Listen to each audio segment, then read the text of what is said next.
Alright, so we have all, oh yeah, I'm pretty sure like at least like 90% of us have definitely like, we have an essay due, let's say Wednesday. We're all doing it for the most part Tuesday night, 9 o'clock, at least that's me, right after work, just trying to finish up everything last second, right?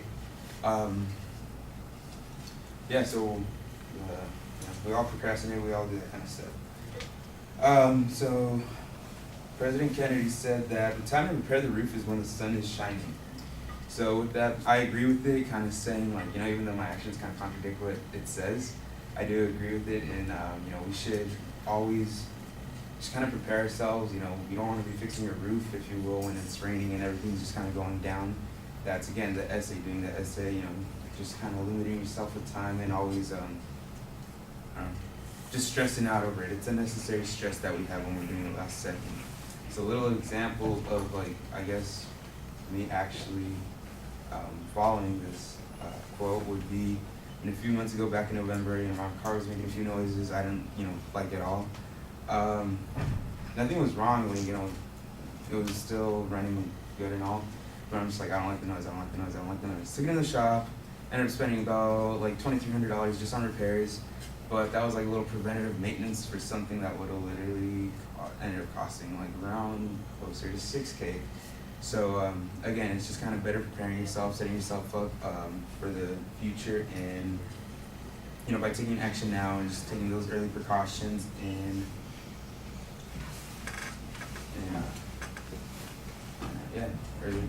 early precautions. Thank you.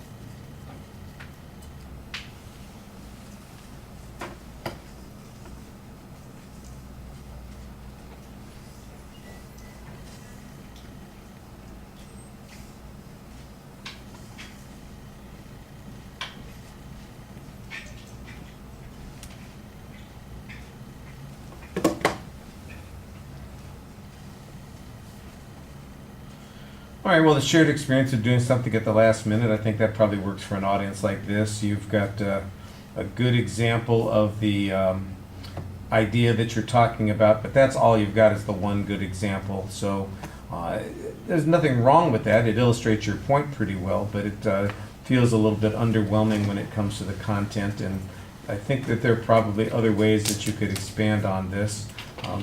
You don't really even give us a lot of the details. I'm wondering, okay, so what did you spend $2,300 getting done, and what $6,000 problem did it prevent? I'm having to visualize all kinds of things there, and that's one of those details that I'm sure that you could have given us a little bit more on and made it more interesting.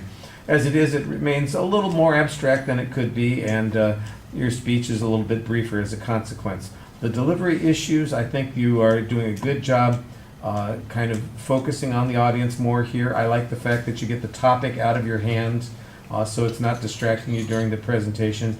Your gestures are okay. There's a little bit of this shifting back and forth on your feet in the first half minute or so of the speech that looks like that's where your anxiety is coming out.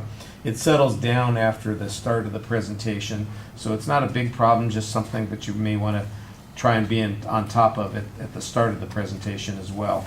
The conclusion is a little bit abrupt. Like I said, that's primarily because there's not really any structure, it's not a plan, it's just the one idea that you've got. All right, thank you.